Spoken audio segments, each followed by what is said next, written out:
Hi everyone, this is our channel Around My Story. Please like, share and subscribe. Quase toda garota sonha em ser uma princesa da Disney. Ser como Cinderela que se casa com um príncipe ou Branca de Neve, a mais bela de todas. Minha história é algo parecido, mas contos de fadas geralmente têm um final feliz, certo? A minha, no entanto, bem, vou deixar que você faça seu próprio julgamento. Meu nome é Rona, tenho 17 anos. Vivo com meus pais e minha irmã Celina. Na escola eu era como uma princesa. Eu adorava meus amigos e eles me adoravam. Eu me destaquei em tudo o que fiz na escola. Era a melhor cantora, eu era atlética e praticava todos os esportes. Minha única falha era meu cabelo, que era muito crespo e feio para o meu gosto. Acho que o cabeleireiro chamava de cacheado, mais para confortar pessoas como eu. Mas crespo não é cacheado, não no meu dicionário. Reconheço que parecia atrativo em algumas pessoas, mas o visual mais arrebatador para mim é o cabelo longo e liso. O adorável cabelo liso pode deixar qualquer garota bonita, mesmo se ela não tiver traços bonitos. Oh, como eu invejava algumas garotas na minha escola com seus cabelos longos e sedosos. É claro, minha princesa da Disney favorita era Rapunzel. Nos meus sonhos eu era sempre ela. Na minha opinião, ela era a mais linda princesa do universo Disney.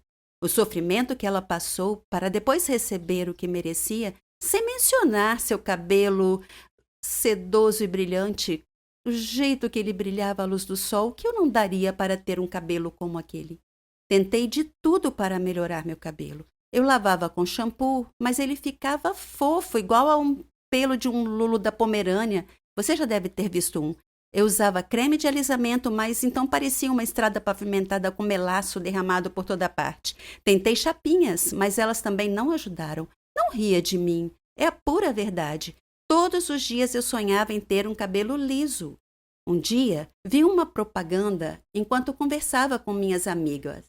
Mencionei um centro de pesquisa da ciência da beleza e disse que alguns cientistas haviam descoberto um novo produto que não importava a quantidade de frizz ou cachos, transformaria o cabelo em liso e sedoso em poucos minutos. O centro precisava de voluntários para testar o produto na frente de um público. E eu pensei, uau! Meu sonho pode se realizar e ainda vou ficar famosa. Eu me inscrevi imediatamente. Fui escolhida entre 3 outras garotas. Estava um pouco preocupada porque minha experiência havia ensinado que as coisas nunca saem do jeito que nós planejamos, mas eu dizia a mim mesma que era um produto simples. O que poderia dar errado? Pesquisei sobre o cientista que ia conduzir o experimento. Ele era famoso na sua área. Seu nome era Wilfred Janssen. Eu cheguei no estúdio onde o teste seria conduzido. Eles já estavam me esperando. O Sr. Janssen parecia um cientista de desenho animado, com cabelo desgrenhado e um jaleco branco enorme e óculos tipo Harry Potter. Acho que você entendeu. Ele me explicou como o produto funcionava e me garantiu que tudo sairia bem. Claro, certo. Como se eu nunca tivesse ouvido isso antes. No entanto, seu discurso empolgado me deixou animada. Então veio aquela papelada legal, as isenções de responsabilidades para o caso de efeitos colaterais que pudessem ocorrer devido ao uso do produto de beleza. E eu assinei tudo. Ele viu que eu parecia preocupada e hesitante, então tentou me tranquilizar, dizendo que se tratava de uma rotina típica de ensaios clínicos. Eu continuei preocupada, mas decidi seguir em frente mesmo assim. Eu convidei minhas amigas para assistirem ao experimento. Parecia mais uma grande conferência. Além do Mr. Johnson, havia jornalistas, fotógrafos e outros 2 médicos na sala. O Sr. Johnson explicou sobre o produto ao público. Eu fiquei fora do palco, esperando para ser chamada. Finalmente, eles estavam prontos e fomos chamadas ao palco, onde nos sentamos em suas cadeiras de cabeleireiro.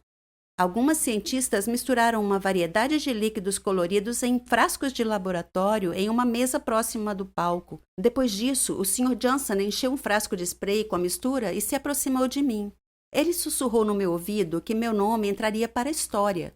Então ele borrifou meu cabelo com o elixir mágico que os cientistas prepararam minutos atrás. Eu esperei nervosamente, então, lentamente, meu couro cabeludo sentiu uma sensação de ardor, como se tivesse sido mordido por uma centena de formigas de uma vez. Mas eu estava com vergonha de mencionar isso, então a dor diminuiu E um milagre aconteceu.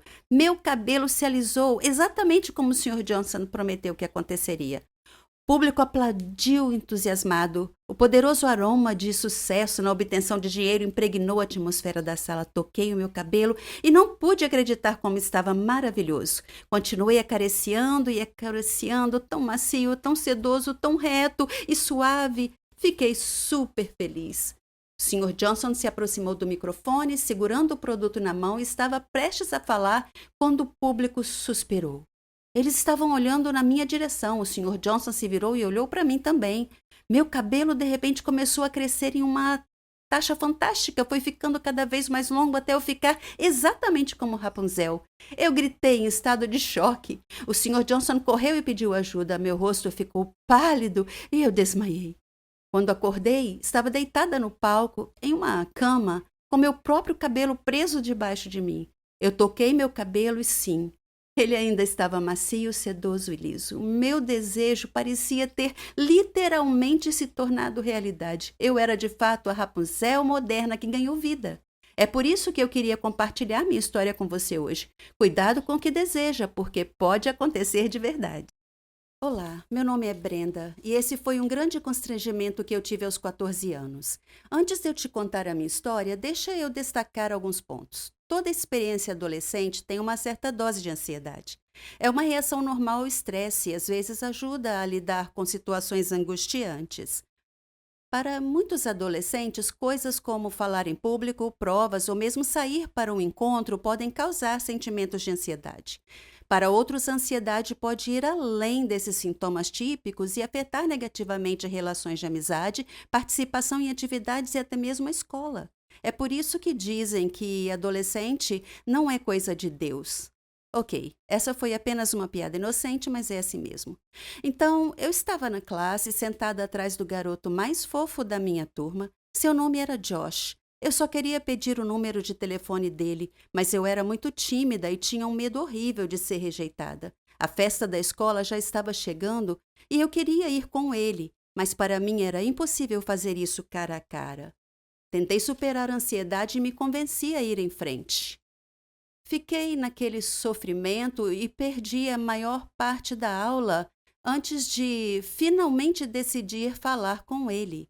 Eu pedi o número a Josh e ele concordou. Ele pegou meu celular, digitou seu número e o entregou de volta. Me senti aliviada. Finalmente consegui o número. Na verdade, eu estava errada. Não havia razão para estar ansiosa. Na minha cabeça, isso era maior do que a realidade. Foi bom perceber que não havia por que estar ansiosa. Eu fiquei por nada, só para enfrentar e conseguir o número. Cheguei em casa mais tarde aquele dia e estava tão empolgada em ligar ou mandar uma mensagem para Josh. Como sou socialmente estranha, decidi enviar a mensagem, mas ela não foi entregue. Chequei o número e vi que havia os dígitos 190, o que indicava que ele tinha me passado o número errado. Talvez ele quisesse me evitar. De repente percebi que havia agido de forma estranha com ele. Eu nunca tinha interagido com ele antes de pedir o número. Não existia relacionamento entre nós. Então foi muito estranho. Eu bati nos ombros dele durante a aula e pedi o número. Não houve nada sutil ou mesmo normal sobre como eu agi.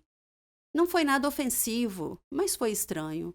Socialmente inapropriado, além disso, condenado ao fracasso. O encontro foi doloroso, mas acho que aprendi algumas lições sobre como socializar adequadamente.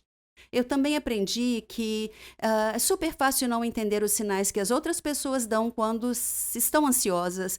Você está tão absorvido em si mesmo que não percebe as dicas. Olhando para trás, ele estava muito desconfortável com o meu pedido e deixou isso claro ao não sorrir e ao hesitar em concordar em digitar o número. Se eu tivesse saído da minha cabeça e prestado atenção, poderia ter percebido como ele estava agindo e como isso refletiria o que ele sentia por mim e por nossa interação.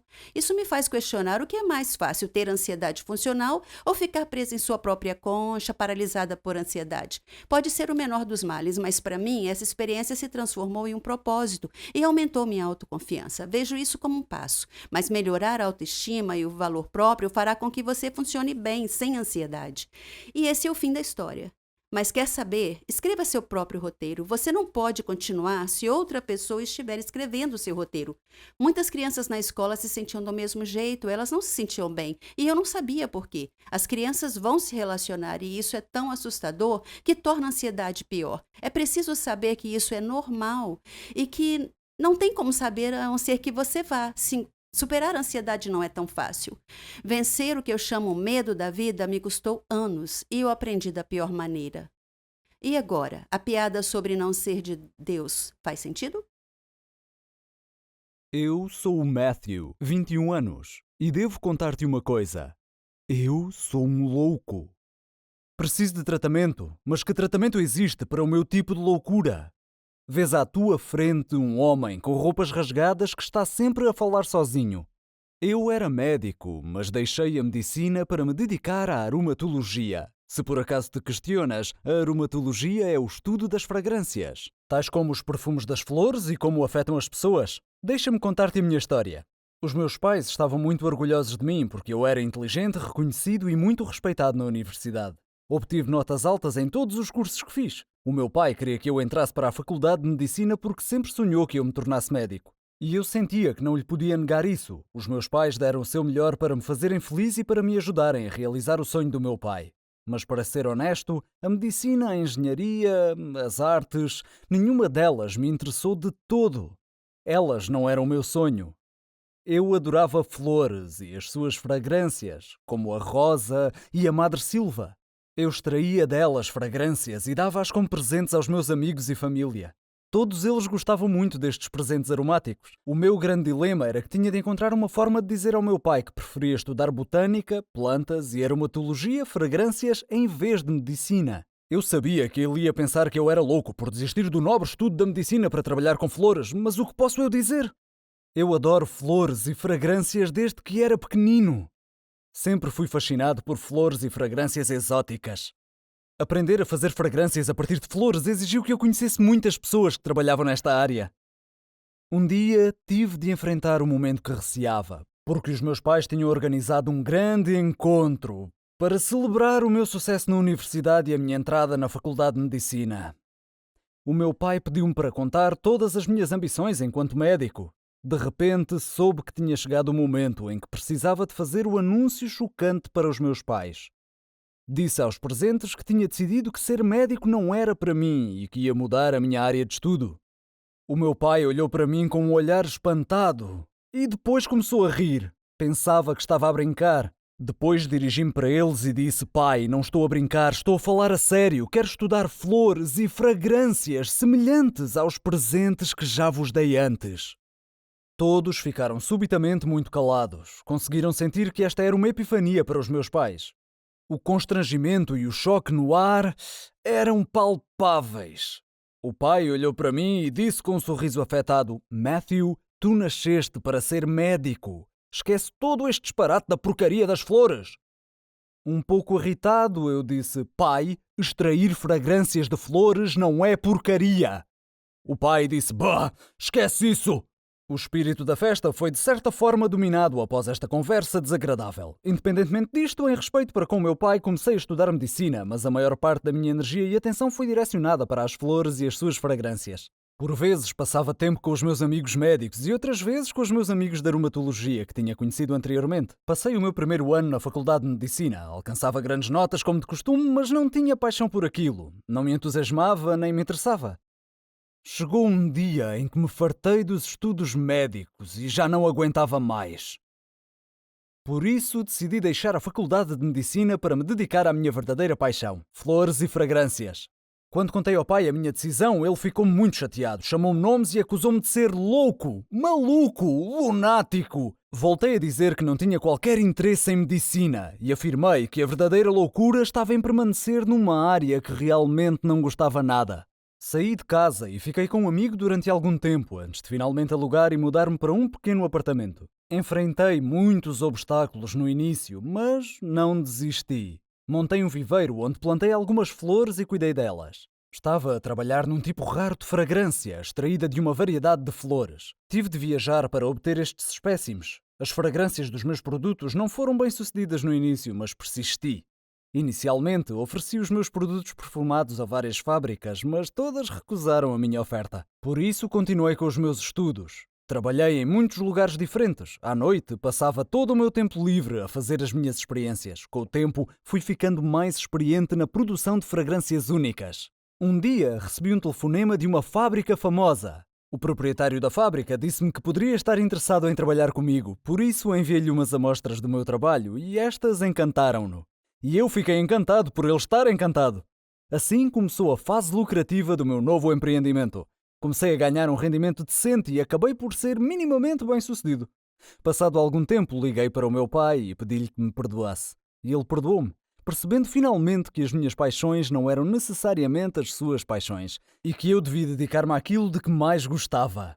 Tenho agora a minha própria fábrica. No fim das contas, realizei o meu sonho. O meu conselho para ti é que nunca desistas de ires atrás dos teus sonhos. Com persistência, serás um dia bem-sucedido. O que dizes? Fui um louco por desistir da medicina e estudar aromatologia? Fui um louco por desistir da medicina e estudar aromatologia?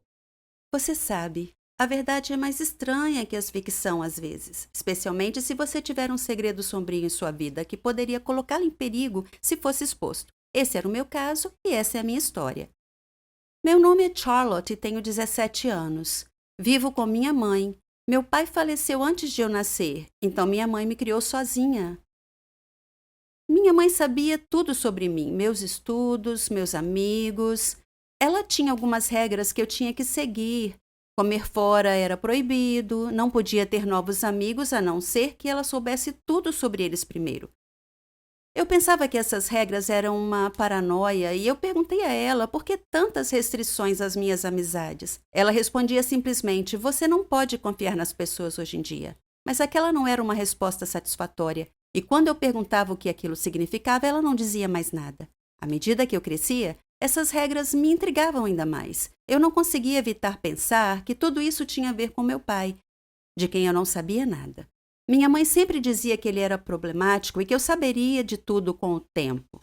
Nas férias, eu me juntei a uma banda. Nós fazíamos muitos shows.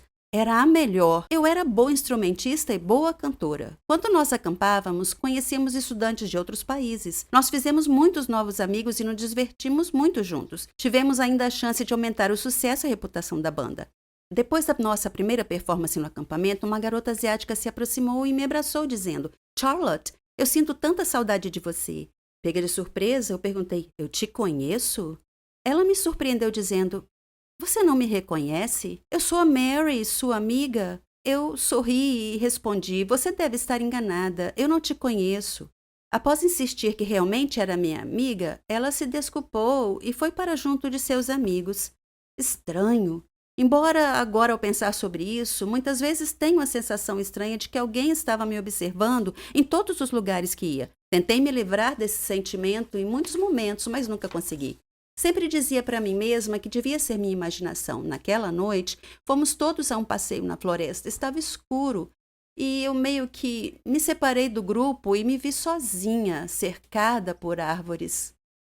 Chamei pelos meus amigos, mas ninguém me ouviu. De repente, eu esbarrei em alguém. Parecia uma garota, e eu me desculpei. Quando me virei para vê-la, eu fiquei chocada em ver a mim mesma, ou uma cópia de mim. Eu parecia estar olhando para mim mesma em um espelho. Quem é você? Eu perguntei. Eu sou Charlotte, ela respondeu. Isso é impossível. Eu sou Charlotte, eu afirmei com toda certeza. Você está com a gente aqui no acampamento? Sim, ela respondeu. Eu perguntei a ela o caminho de volta, ela apontou em uma direção e nós retornamos. Enquanto andávamos, o telefone dela tocou. Era o pai dela. Ele estava preocupado com ela e queria ter certeza de que tudo estava bem. Chegamos às nossas barracas sem nenhum incidente e eu disse: foi muito bom te conhecer, Charlotte. Nos vemos amanhã? Senti uma forte conexão com aquela garota sem motivo algum.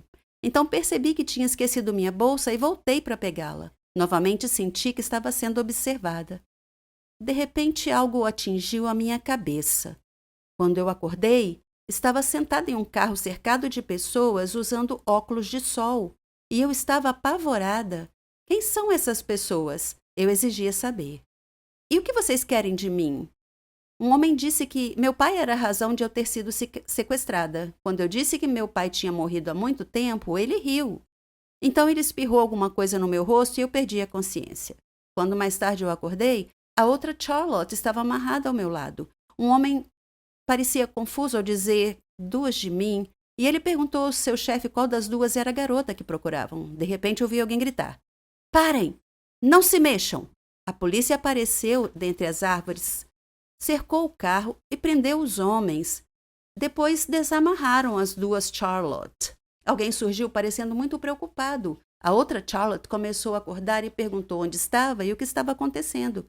Então ela viu seu pai correndo até ela. O pai dela me olhou e perguntou meu nome e o nome da minha mãe. Quando eu respondi, ele disse que sabia quem eu era e que eu levasse um abraço para ela e que dissesse que ele continuava a guardar seu segredo. Então ele me deu uma medalha e me abraçou, dizendo que não sabia se me veria de novo.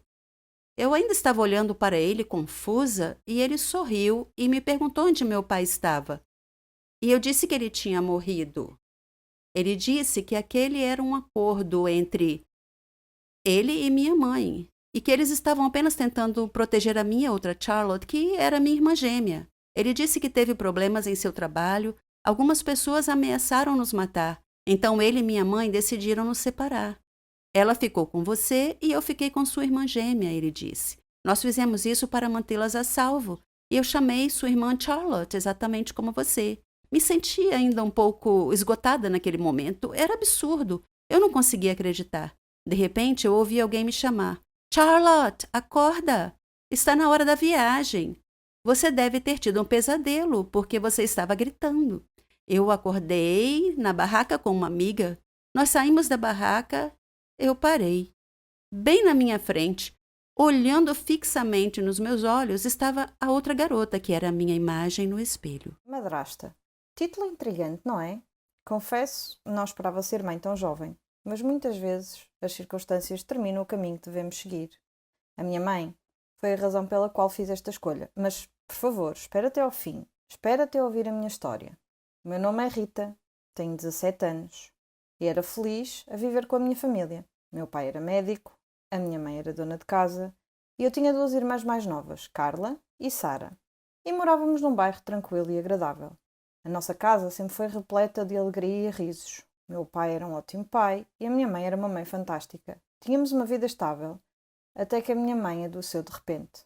Ela começou a ter dores de cabeça frequentes. Meu pai levou a um neurologista e ele disse que a situação era grave, que ela precisava de uma cirurgia urgente. Nossa vida foi subitamente virada de cabeça para baixo. Ficamos tristes e deprimidos. Nenhum de nós falou muito. Meu pai sempre tentava consolar a minha mãe, mas sempre que estava sozinho, chorava tal como nós. A nossa vida tornou-se sombria. O médico marcou uma data para a cirurgia, e quanto mais se aproximava a data, mais ansiosos ficávamos. Quando o dia finalmente chegou, arrumamos algumas coisas da mãe para levar para o hospital. Parecia ser a última vez que nos veríamos. Tive um mau pressentimento sobre isso. Quando chegamos ao hospital, a minha mãe chamou-me e disse-me: Rita, tens de cuidar do teu pai e das tuas irmãs. De repente entrei em pânico. Mãe, para de falar assim. Disse: vais melhorar e vais voltar para casa. Ela colocou a mão na minha boca e disse: claro que vou, mas precisas de cuidar deles enquanto eu estiver fora. Vais fazer isso por mim? Eu estava a chorar, mas tentei acalmar-me e assenti. Então o médico chamou-a.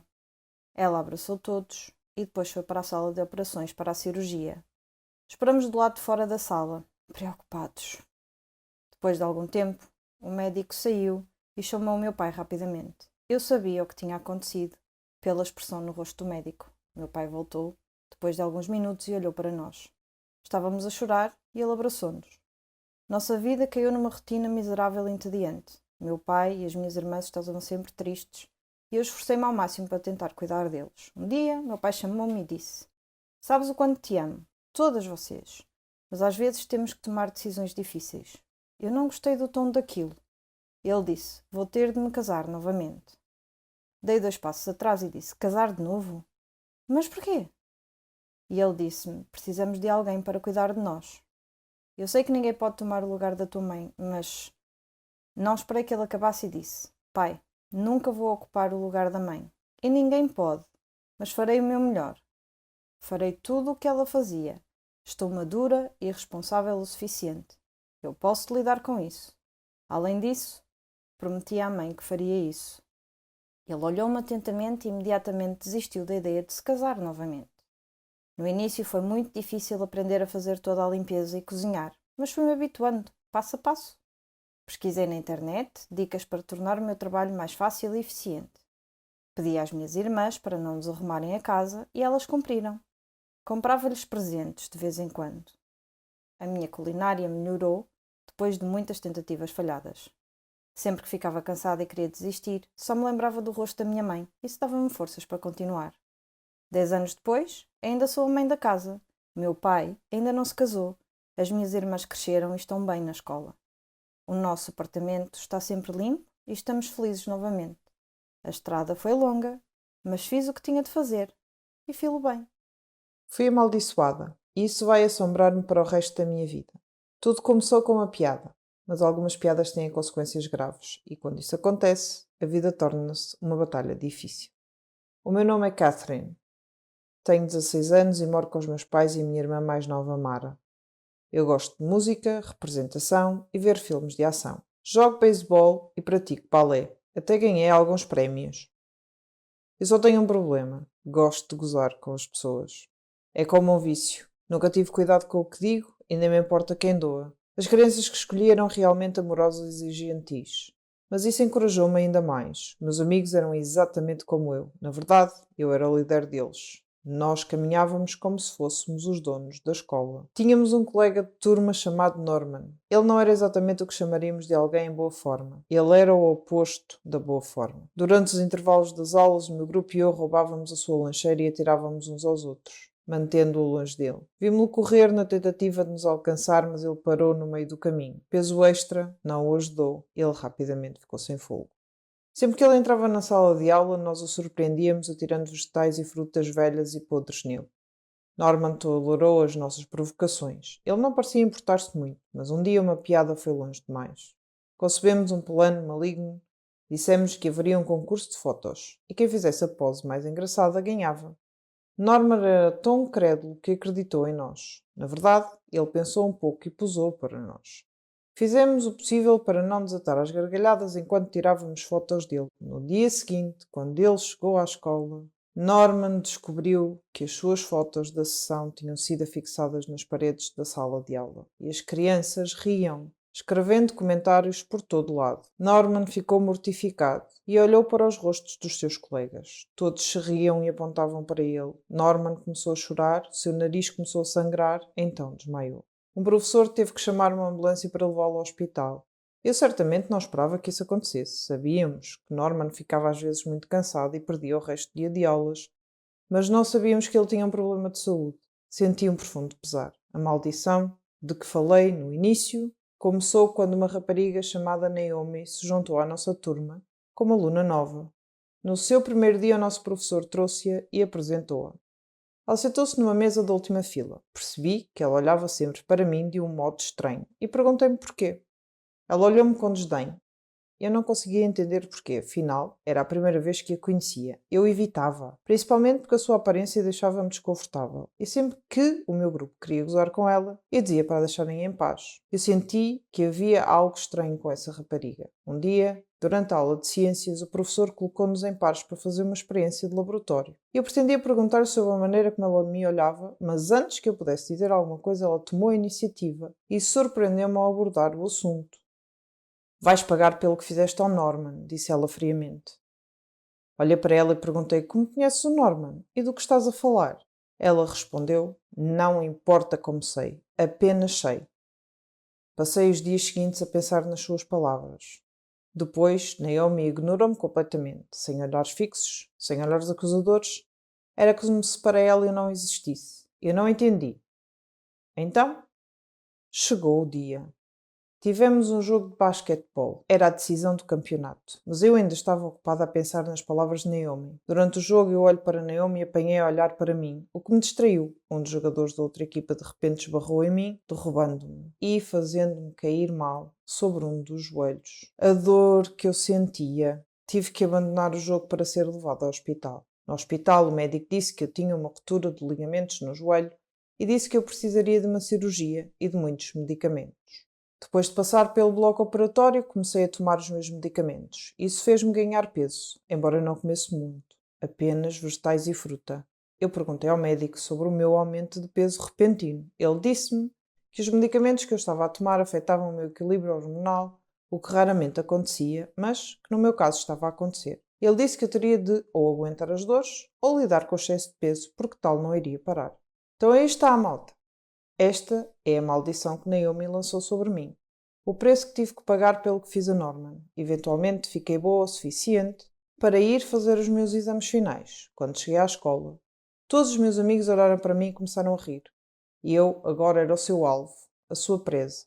Um deles disse: "Estás tão grande como um elefante." Retorqui: "Vou perder peso assim que parar de tomar os medicamentos."